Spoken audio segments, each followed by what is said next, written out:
Hey there, Sean Kernan with How to Find a Financial Advisor. If you find these videos helpful, please hit the like button and the subscribe button below.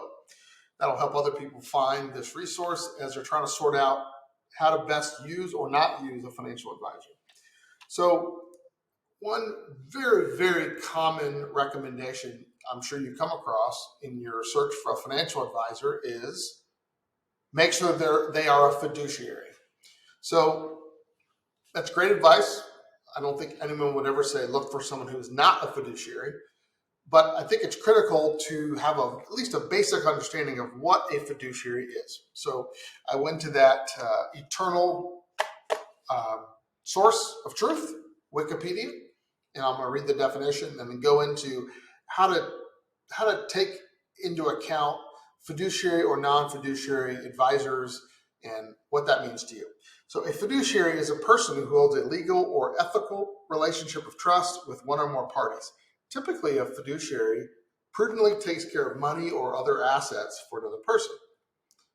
In a fiduciary relationship, one person in a position of vulnerability justifiably vests confidence, good faith, reliance, and trust in another whose aid, advice, or protection is sought in some matter. In such a relation, good conscience requires the fiduciary to act at all times for the sole benefit and interest of the one who trusts. So this is applied in most professional services, legal profession, medical profession. Real estate agents are supposed to have fiduciary duty to their clients, and you would hope all people giving advice about money would have a fiduciary responsibility to their clients. So the best way to determine if someone has a legal fiduciary responsibility is to look at the licenses they hold. So, and a lot of that is related, will translate into how you're compensating your advisor. So usually if you're compensating someone on a transactional basis, in other words, you're paying some sort of commission for transactions, that is usually a brokerage type of relationship. And typically, you do not have a fiduciary responsibility, at least legally. That's changing with some of the laws and Department of Labor rules that are kind of in play as we speak, but in early 2024. But in general, historically, if you had a brokerage relationship, there was a suitability standard, not a fiduciary standard. So I've heard this described as you just had to make sure that as the broker, you had to make sure that if you were the piece of clothing or the investment fits. The fiduciary standard, which is typically more of a compensation based on the value of accounts, not related to transactions or a flat fee or sort of project basis, not related to how much activity there is or a transaction. That advisory relationship typically has a fiduciary standard. And instead of just making sure that the clothing fits, if you will, the metaphor is it has to also look good on you. So it's not just, yeah, you can wear it, it fits. It's, does it look good? Does it present you well? So that's one metaphor I've heard that I think is a good fit. Excuse the pun. So if you ask someone, are they a fiduciary? They're probably going to say yes.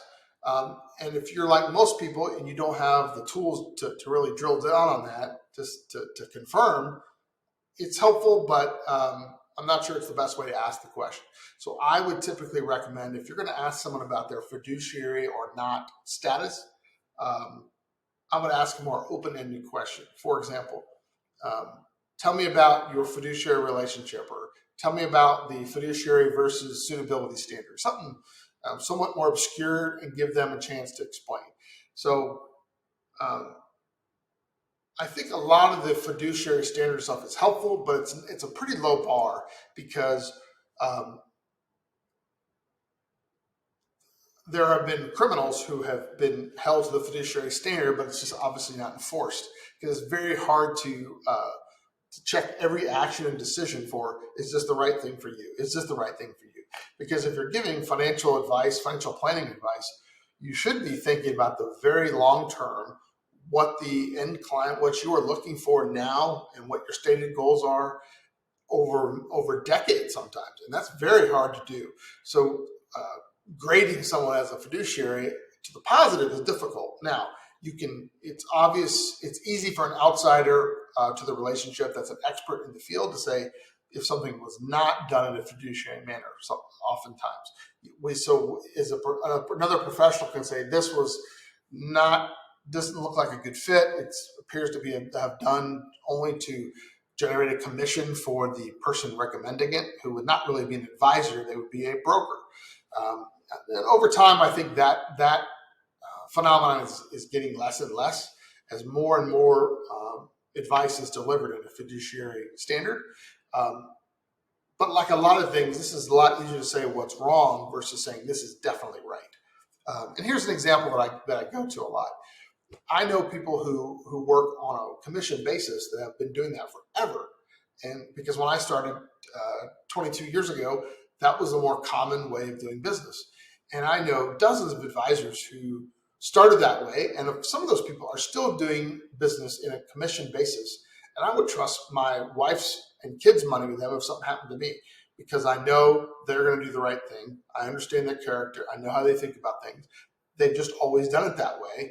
And on the investments, I think it works fine, especially if you're not making changes all the time, driving up the cost of investing. What happens in that scenario is you may not get the full comprehensive planning advice if the compensation is only based on the investment transactions.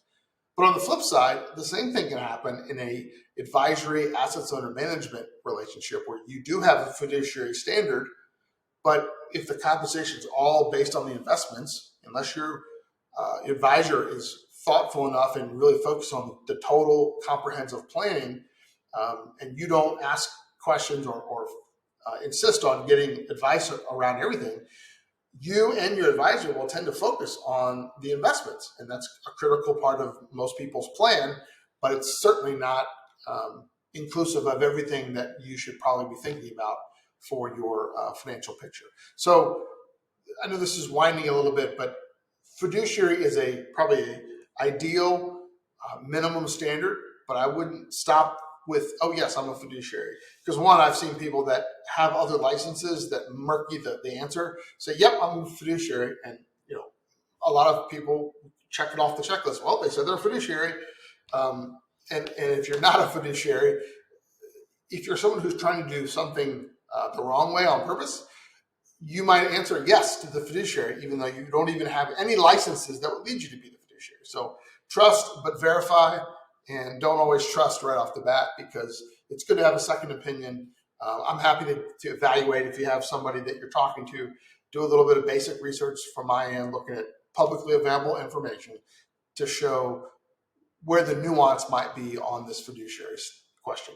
And also, if you're working with someone who you're not sure, you like them, you trust them, but you're not sure how to feel about if they're not a fiduciary by the regulations, I'm happy to give my 2 cents from a little conversation on if that feeling should be, if you should trust your gut, or if there are little warning signs that maybe you're not getting what you think you're getting. So that is what I do with how to find a financial advisor, mostly because I love talking about this stuff, and I'm happy to provide unbiased, direct advice to you with no strings attached, especially while I'm building out this platform. So let me know if I can help. And again, if you think this will provide value to others, please hit subscribe, and see you in the next video.